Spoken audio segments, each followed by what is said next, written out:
Yeah. Reading it fundamental. What does that say? Meet the new king of subprime lending, dog. Who is that? That's your boy, dog. Wesley Edens, chairman, and we was in GMS Fortress. That's why this is funny. His company is called Fortress. I see that Fortress Investment Group. Right.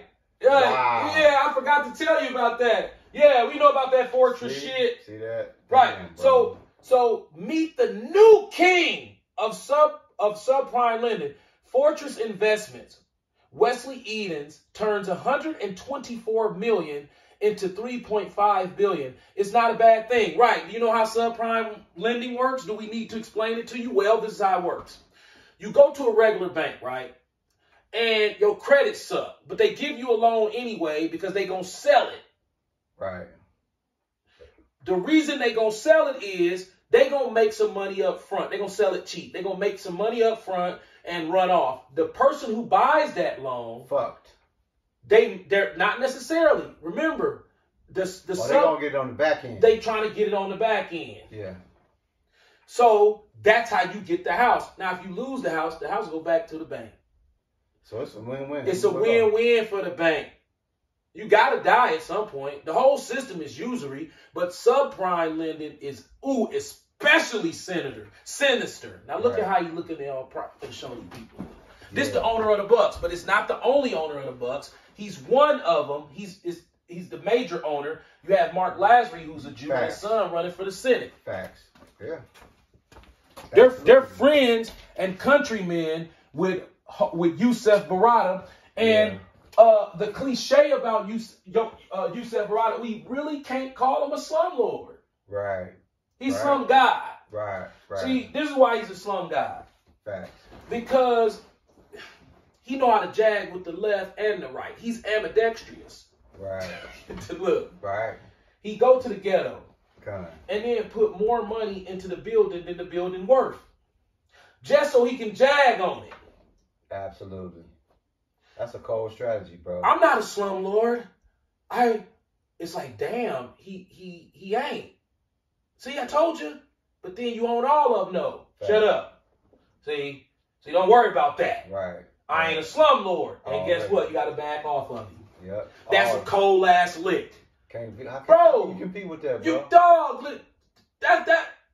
How can you compete with that? You can call him a slumlord, but when you look at his properties, them is not slums. Some shits and shit, Saturday. This nigga will go into the worst neighborhood ever and buy a building and turn that mug into the Taj Mahal. Just so he can skeet on that mug. Just so he can skeet on it. Like, look, I own that. Be like, dog, why you want to own that? Because it's there. And I'm going to make it beautiful. But the concrete fucked up. We finna pour all new concrete. Right. The garage. My tenants need garages. Matter of fact, let's build new garages. Or underground parking. Right. Like, goddamn, bro. You know what I'm saying? You supposed to come in with some cheap carpet. Right. You understand me? Right. And that cheap ass off-white eggshell paint. And then just slap that shit in there. And then cut that nappy ass grass. And then be like, give me 700. Right. No. This dude be like, hey, tear all this shit down and re-drywall and put brand new toilets and everything. Facts. Put brand new doors and hinges through the whole building. Facts. Yeah. Put brand new windows and everything. Yeah. And it's like, you want to call him out for being an oppressor. Right. But he's doing it in a way that's non-customary of an oppressor of his level. Right. Usually they let it fall apart. Y'all let that shit be raggedy. He doing it on a high level. He like, I bet you we can't complain. Right. Like, it's like, damn, dog. By the time when you look at everything he put in there, your complaint is like, well, damn, where else am I going?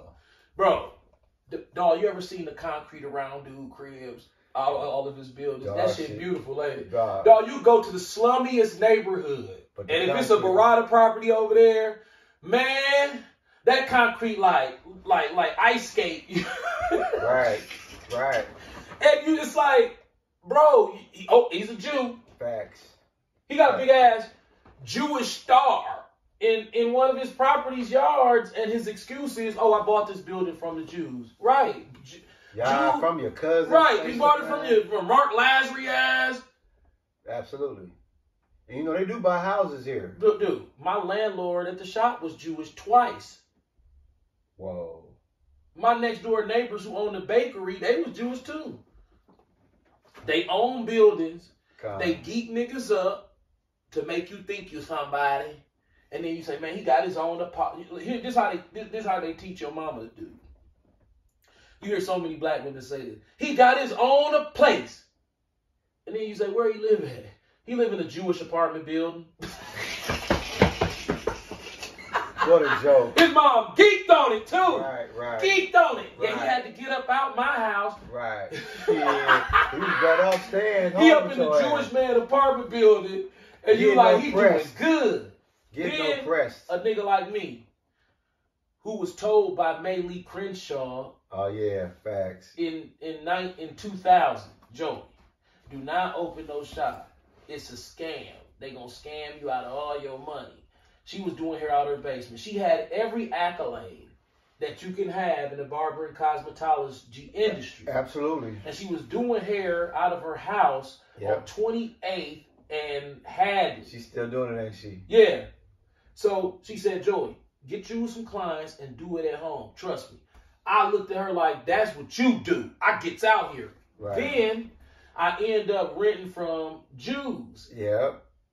And they just would come, the building was raggedy, and they would just come hit me in my head. And one day, this is crazy because this is how enchanted and brainwashed we are as people. One day I said, what all do I need to cut hair? And I said, an outlet and some clippers. I said, no, you need a barber chair. He's like, no, you don't. It make it easier, but you don't need one. I'm like, so what do I need? He said, well, you need a cape. Right. But you can fold that up and put it in your pocket. God. My man finna show y'all something. That's all I need. That's all you need. I need this. I hope y'all paying attention to this.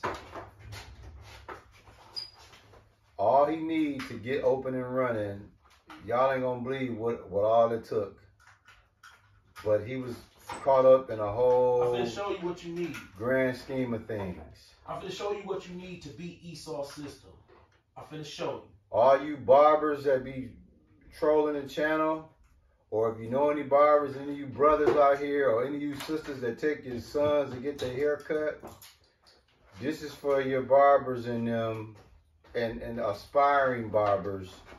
My man's finna give you the startup kit that you need in this society where you can outsmart Great Drink. Now look, remember he's about enchantments. Now granted, these clippers made here in Wisconsin too, by the way, they was invented here. Facts. So the tools that I use, but the Lord got Nomen all over us, don't he? Facts, bro. That was so not only are these the clippers that every NBA player in the whole country get their haircut with, they were designed and invented right here in Milwaukee. Facts. Ain't that something? Facts. Hey man, hey Esau, how do you do it, man? Facts. See, you getting caught. See, the Bible said he revealeth his secrets unto his prophets. Your ass doing something fishy around here. Absolutely. How the hell are the best clippers in the world for cutting nigger hair? Facts. Invented in Milwaukee. Yeah. Not boxed and manufactured and shipped out. No, Matthew Andis and Oster, John Oster, they were best friends working at a plant over here and decided, man, let's try to make some electric hair clippers. And lo and behold, Oster and Andis. So Oster from here and Andis from here. If you don't think I'm lying, do your research. It's wrote right on here. Racine, Wisconsin. Everybody know Racine and Milwaukee, the same damn place. Absolutely. It's 10 minutes up to 15 minutes up the road. Absolutely. So, this is what you need to get around Esau's slavery-ass system. Facts. You need this. See this outlet right here? That's power. You need a pair of clippers. You need a pick. You need a comb. You need a brush. This costs less than $15. Scissors. Give it to him again. You need scissors. These $10. This $2.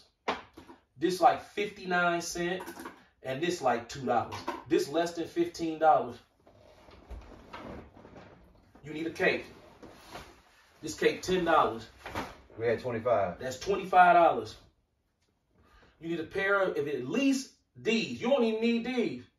You can get some cheaper ones. But this the industry standard, which was made in Milwaukee. Facts. The industry standard Facts. was made here. Absolutely. Why does that feel spiritual to me? Because once again, I'm a barber and call myself a prophet. Come to find out, the Clippers is right here too. The Clippers made here. That's Wall deep. is Jewish. That's deep. These people probably and Jewish they call too. the park down the street from your house Right. Wall Park. And they changed it to Harriet Tubman, right? See that? See that, bro? Right. See, ooh, that's spooky, bro. See? Now look, you need these. So 25 right there. Then these Clippers, how much? $200 for both pair. So $225. But you don't even need these. Right, but if you really want to get out here But on, if you on your want, shit. I can do it with the cheapest clippers in the store. I can do this jump for $50. Right. But it is going to be a little bit difficult. This the industry standard, $250. Now, these Jews come along, right, and say, hey, G, Gulliam Smith, we going to put your name in lights. Absolutely. But they not putting his name in lights. They putting their hand in his pocket. But he think that. But he think his name is in lights. Yeah. In the carnal world, his name in lights. Right. But in the spiritual world, nah, bro. Them lights is really a penis. Right. And it's cocked between your butt cheeks. Now, guess what? This is what they also don't know. I'm going to let you keep expounding. It speaks about barbers in the Bible, right? So it was barbering in the ancient time. Oh, yeah? Yeah, I'm going to get it. But let me bring this out right quick while you expound. Ecclesiastes 1:9. The thing that have been, it is that which shall be. And that which is done is that which shall be done. And there is no new thing under the sun. So I'm gonna find. Keep expounding. I'm gonna find that it speaks about barbering in the Bible. Right. So the point my bro is letting y'all know is what he's showing y'all. This ain't no new thing.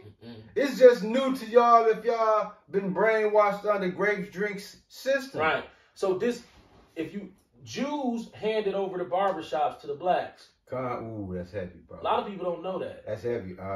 Could you expound on that, dog? Because listen. Jews were the ones that had dominated the barbering industry back in the early 1900s in America.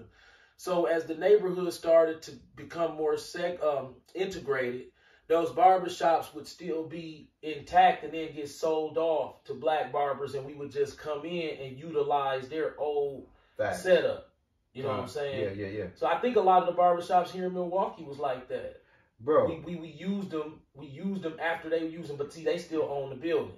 That's the key right there. So they would just collect the rent from us and keep going up and keep going up. And then next thing you know, your house ain't paid for. But when you look at how much rent you gave the Jewish guy who don't even cut hair, he just been chilling, you realize, wait a minute, I gave you $175,000. My house is only $80,000. Absolutely. Got him.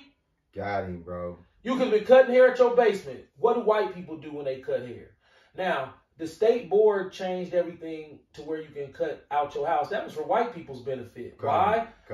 Because they don't need the storefront to front ends anymore. Right. Like, if you notice, a lot of white barbershops, like the old white barbershop on Capitol, he right in the front of his house. Like, only a dummy would think, and Maylee Crenshaw, I like to give her props. She warned me about this in 2000. Only a dummy will put somebody's hand in their pocket. Right. Yeah. And I used to be like, but I get another barber. And he was like, look, then the state board going to start sweating you. Or she was like, trust me, you'll do way better just doing it, just keeping all your money and staying at home. And look what I do now. And think about what so it's 360 degree turn. This Ezekiel 5:1. Now it's saying this is Wow. this is the word for barber. It's Galab. Strong's H1532. Galab. that's for barber, right? That's Now, live. now I say which occurs one time in the WLC Hebrew. Read the Ezekiel 5:1, bro. Ezekiel chapter 5, verse 1, and thou son of man, take thee a sharp knife, take thee a barber's razor, and cause it to pass upon thine head and upon thine beard. That's the Slaki. And upon thy beard, then take the balances to weight and divide the hair. That's when he did that, was morning, right? Yeah. So you knew right then it was barbers. Right. Even in ancient times. This ain't no new shit. This ain't new. It's only new if you under the system of grape drink. This is what being a barber has spiritually Hey, done bro, for me. grape drink's not gonna like this one, bro. No, he's not. Dog, he gonna be pissed that you He's just not. gave him that Did you free know the game, wall bro. bus? They brought the wall bus in front of Pfizer Forum and was No. down there cutting hair. Yeah, mocking me. Whoa. Shitting on me. Watch. Because, Wall Jewish, and I got on Twitter and was Yeah. like, Damn. My man just showed y'all you aspiring barbers. All you need is $250 or less. $225. And you don't have to be in no damn building plan overhead. Giving Grape Drink his rent before you even pay your own bills. But why nobody told you that 30 years ago? right.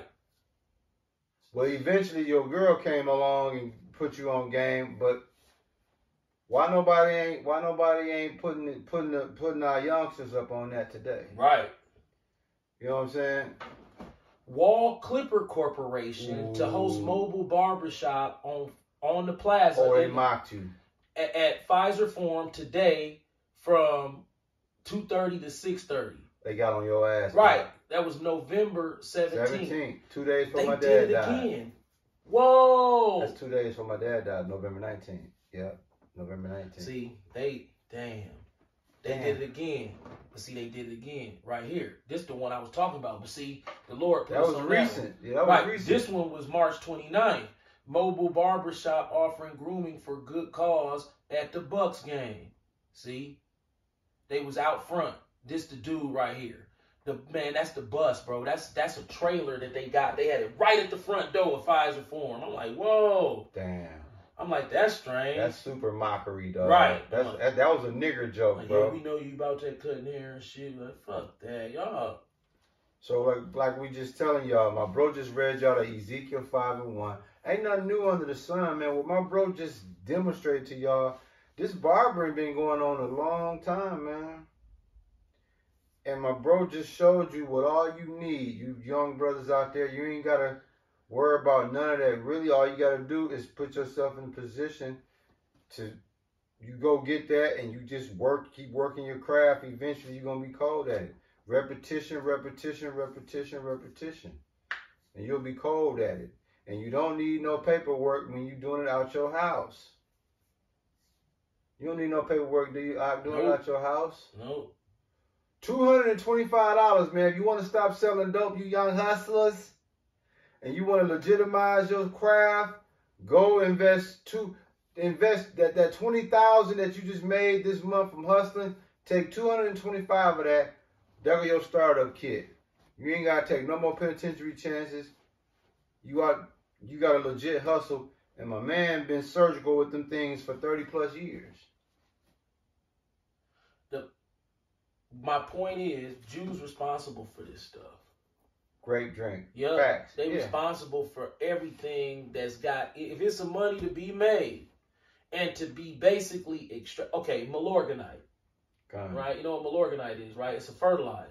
I did not know that till you just said it. It's only produced here in Milwaukee. It's called Milorganite. Milorganite stands for Milwaukee Organic Nitrogen. Which basically they take human feces and extract the nitrogen out of it and turn it into pellets or whatever. And then that's a natural fertilizer for the lawn. Hold on 1 second, bro.